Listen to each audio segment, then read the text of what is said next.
from Munich. It's the OGAE Germany Convention 2014. It's a nice, lovely January springtime day. I think it's really warm, nice and sunny here. Next to us, we have a Eurovision performer from 2002.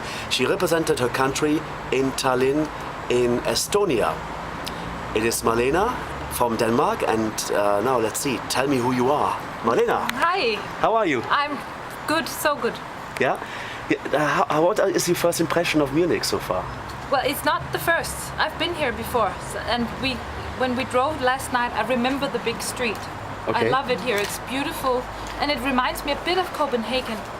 Really? So it's a bit of home for you? A bit, yes, like cozy and still those big streets. It's nice. Mm-hmm. Have you been to any other German cities before? Yes, many. Karlsruhe, but I can't remember all of them right now on the spot. But I've been to Germany many times. Berlin, of course.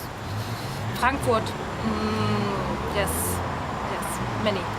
Und daher sprichst du auch ein bisschen Deutsch? Ich spreche ein bisschen Deutsch, aber ich kann nicht so viel remember. Erinnern, ja. Erinnern. Ja. Aber es ist sehr close to Danish. We have a similar Wort. Wörter, yeah. Where in Denmark are you actually living now?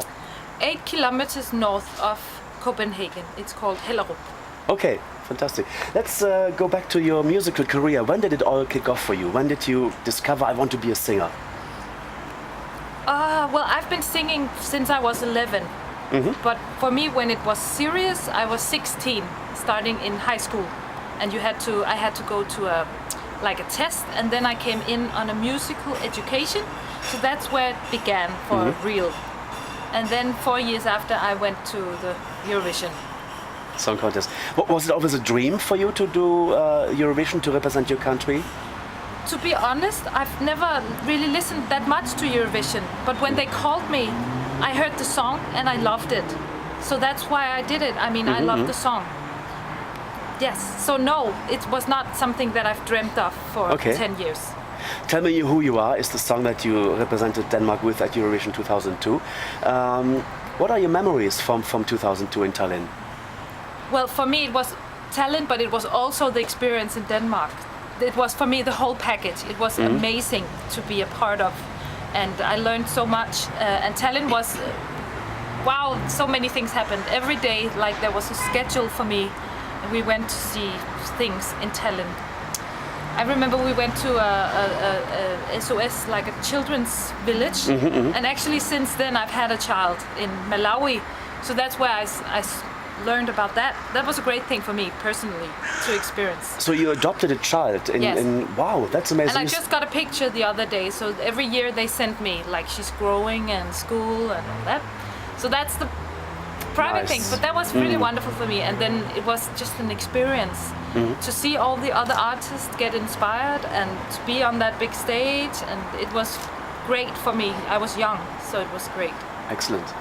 And what was the best moment you had there, on the stage or behind the stage in Tallinn? No, on the stage. It was amazing. It was amazing to go in and fill the room, and I mean, I learned so much from that experience. Like, these 3 minutes is so important. They are the moments. And that's kind of, I took that with me, because now I'm on stage and it's 2 hours. But I try to keep some of that, this is now, not like being half on stage. You have to be on stage. And that's what you have to learn when you are in Grand Prix or Eurovision. Who decided to sing the song in English and not in Danish? Okay, I don't remember who decided, but I think DR and the composer, I think they wanted me to sing it in English, yes. Okay, do you know the reason why they decided or wanted to sing in English and not in Maybe so people better could understand, of course, the lyrics. I'm not sure exactly what the reason, but I guess to make people understand. How was the support? You nearly won and then became third, I understand? No, last. I was last, like 7 points. So how was the support when you went back to Denmark? I have still like boxes of letters from people who thought that I would stop singing, but I would never stop singing just because of that. But anyway, it felt really, really nice. I felt so loved when I came home. also from the interviewers like you from Denmark. They had like a meeting just for me. People could call me and say, "Oh, cheer me up," and so I felt a lot of support. The people were very surprised about that you was on the last place in the final because your song was very popular and the people loved your song. So do you have any idea what could be the reason for that? When I saw the whole show, I could see that my show had no dancing, and I was far away from the choir people. I don't know, but I mean, I didn't change clothes and I didn't do a lot of stuff, and I think that was a part of the girl who won, she changed from a man to a woman. There was a lot of happening on stage that I didn't do that. It was just the song. The show contest, basically, that's what it has become Eurovision kind of a little bit these days. After Eurovision, how did your career progress? Well, I was so lucky because actually the record company, they asked me when I won in Denmark, we want to make an album. So after I came home from Tallinn, they said, no, we don't want, of course. They couldn't like promote me as a Eurovision song singer because I lost. But I met a guy at my school and he heard me sing like a jazz song and he asked me, would you like to make an album with me? He didn't know about me being a part of Eurovision, so he didn't like use that. Okay. So he just heard me sing a song in the school and then he wanted to work with me. So we did that, and so it started already like 2 months after. Now here you are at the Eurovision event of OGAE Germany. Have you been to similar events in other countries?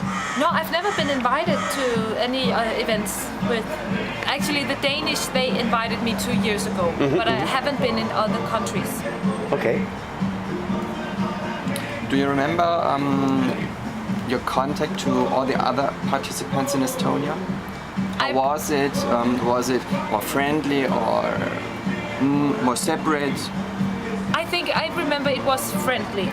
And I remember the guys from Greece, I think they were very kind and flirty. And then I remember after I lost and I was crying in the toilet, I remember the woman from Sweden, I don't know, the girls, 3 girls from Sweden. 2002, who was that? Yeah. Anyway, she was like hugging me and very kind and don't be sad and all that. So that I remember that clearly. And in fact, you have not lost. There's only one winner. So you I know. You haven't lost, so don't worry about that. But do you have any hard feelings to Eurovision because of the position you have? No, not at all. I mean, no.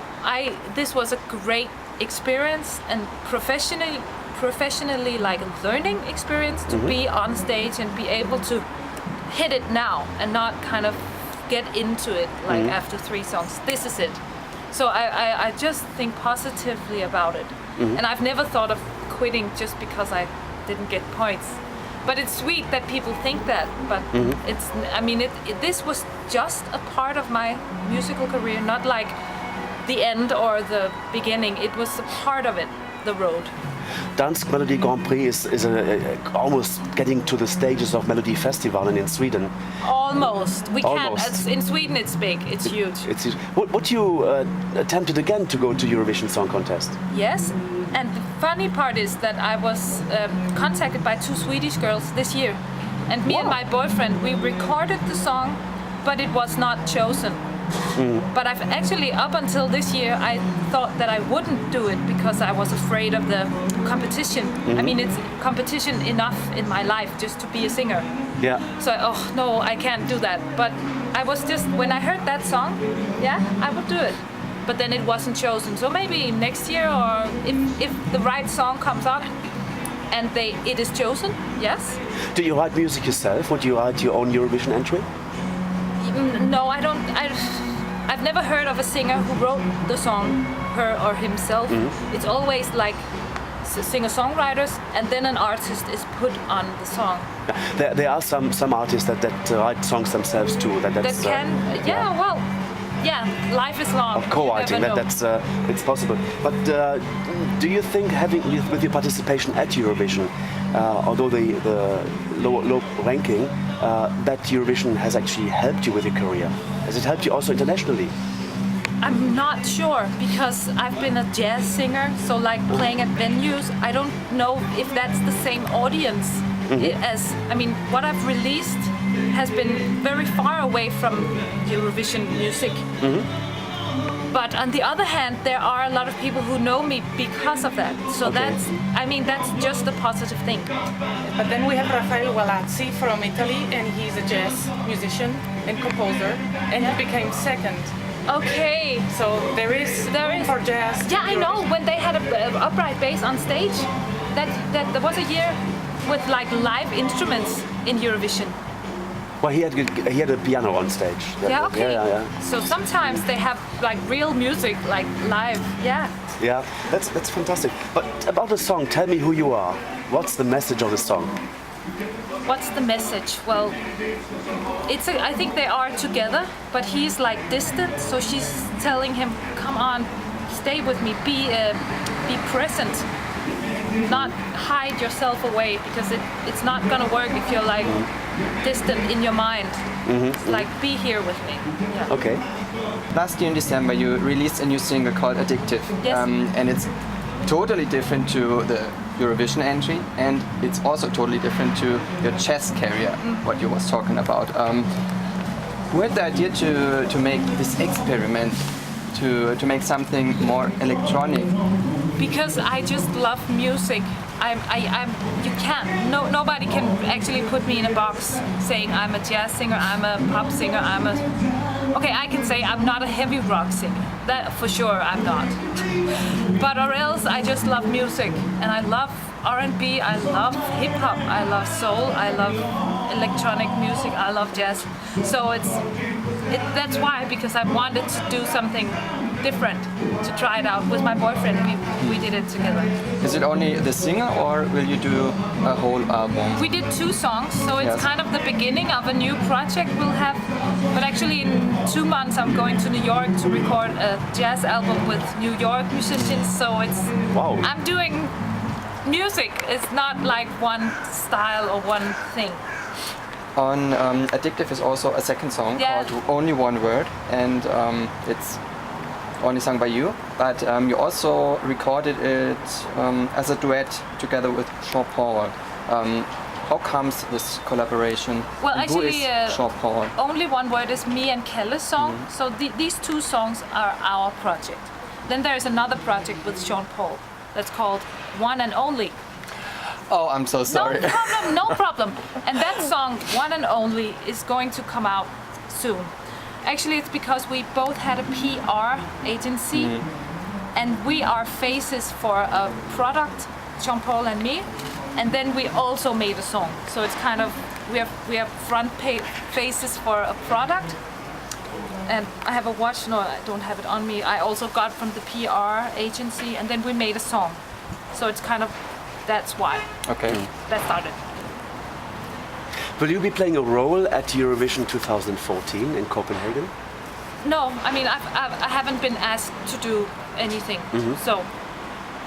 Okay, maybe that still might come up. Yeah, and you ask you never to know. come on and do something. Actually, I will be in Germany. So you won't even be I will. having I charts, have okay. a gig from the 9th of May until the 21st. 2 nights here in Munich.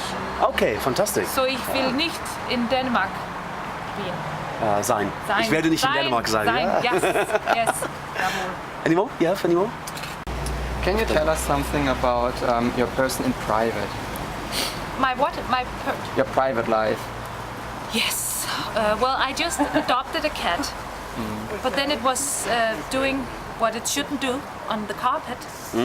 So we have to take it back to the house where we got it. But I'm sure that me and my boyfriend, I mean, we love cats, kittens.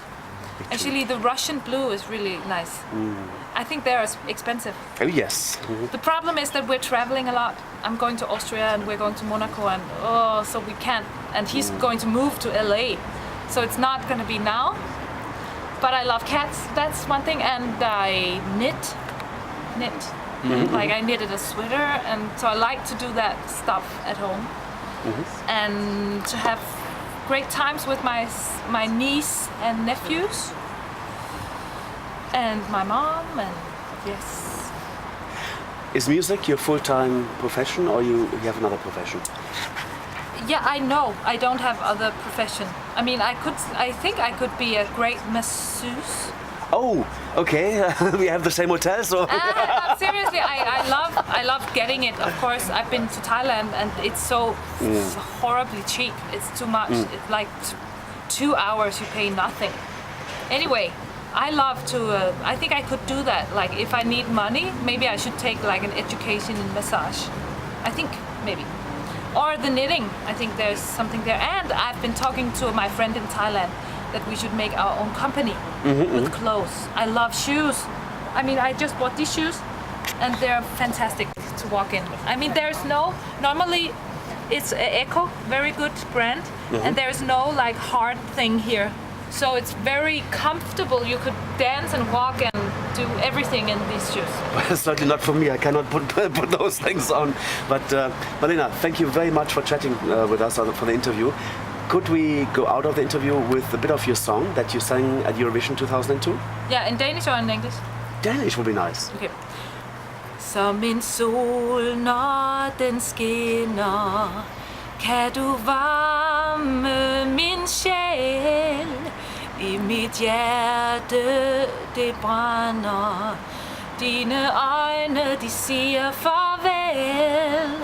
Du er langt væk fra mig. Du er her, og du er ej. Vis mig, hvem du er. Thank you very much, and all the best of luck for your future. Thank you. On the music, with the cats, with your family. Yeah, to come. With the Cats to come. masseurs. Maybe one year come to Denmark and then come here. Yeah.